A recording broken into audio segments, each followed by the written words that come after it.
வந்து 12 ஆதித்யர்களை தரிசனம் பண்ணிட்டு இருக்கோம். காலையில வரைக்கும் 7 ஆதித்யர்களை தரிசனம் பண்ணோம்.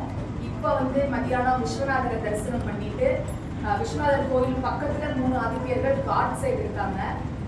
இப்போ நான் வந்து கங்கா ஆதித்யர் அப்படின்னு சொல்லிட்டு பசுபதிநாதர் எப்பயுமே சொல்றதுதான், இறைவனை நோக்கி நம்ம ஒரு ஸ்டெப் எடுத்து வச்சோம்னா அவர் நம்மளை நோக்கி 100 ஸ்டெப் எடுத்து வைப்பாரு.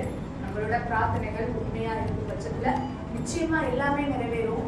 இங்க வந்து பசுபதிநாதர் இருக்கிறாருங்கிறது போன தடவை தான் எனக்கு தெரியும். ஒரு 15 நாளைக்கு முன்னாடி தான் வந்தோம். ஆனா அங்க ஒரு ஆதித்யர் இருக்காரு. அவரை வந்து இந்த தடவை தரிசனம் பண்ண போறோம் அப்படின்னு தெரியாது. இந்த தடவை வந்து தரிசனம் பண்ணியிருக்கோம். அது மட்டும் இல்லாம என்ன சொல்றதுன்னே எனக்கு தெரியல, ரொம்ப ஓவர்வெல்டா இருக்கு. தசமகா வித்யாவை போய் ஃபர்ஸ்ட் வந்து நவதுர்கா தான் எல்லாத்துக்கும் பேஸ் வந்து நவதுர்கா பண்ணோம். காஷியில நவதுர்கா முடிச்ச கையோட காமாக்கியாட்ட இருந்து அழைப்பு வந்தது. காமாக்கியாவை போய் தரிசனம் பண்ணிட்டு வந்தோம். காமாக்கியா அழைப்பு மட்டும் இல்லாம தசமகா வித்யா உள்ள இருக்கா அப்படின்னு சொல்லி தசமகா வித்யாவை தரிசனம் பண்ணோம். தசமகா வித்யாவை பார்த்துட்டு வந்த அடுத்த நிமிஷம் உஜ்ஜைன் யாத்திரை பிளான் பண்ணியிருந்தோம்.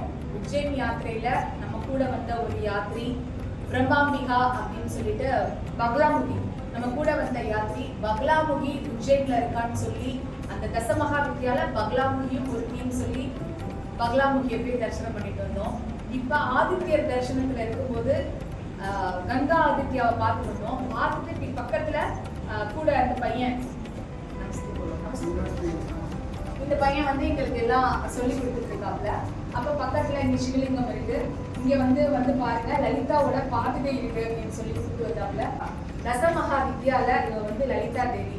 நம்ம தசமகா வித்யால காமாக்கியால லலிதா தேவி வந்து காமாக்கியாவோட அந்த மெயின் கர்ப்பகிரகத்துக்குள்ளேயே இருப்பா. ஏதோ ஒரு கனெக்ஷன், ஏதோ ஒரு காலிங் இருக்கிற மாதிரியே இருக்கு. ரொம்ப ரொம்ப ரொம்ப ஓவர் வெல்டு ஃபீலா இருக்கு. 2026ஓட முழு பயணம் வந்து சக்தி பீடத்தை நோக்கி தான் பயணம் பண்ண போறோம்.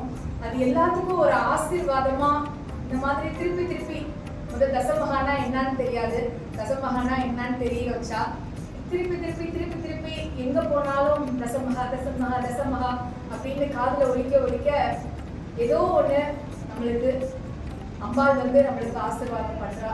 சக்தி பீடத்துக்கு வழிபாடு எல்லாமே நம்மளுக்கு நல்லபடியா நடக்கும் அப்படிங்கிற ஒரு நம்பிக்கையில இங்க லலிதா தேவிய நமஸ்காரம் பண்ணிட்டு தொடர்ந்து நம்மளோட ஆதித்யருடைய பயணத்தை மேற்கொள்வோம். நன்றி மகாதேவி.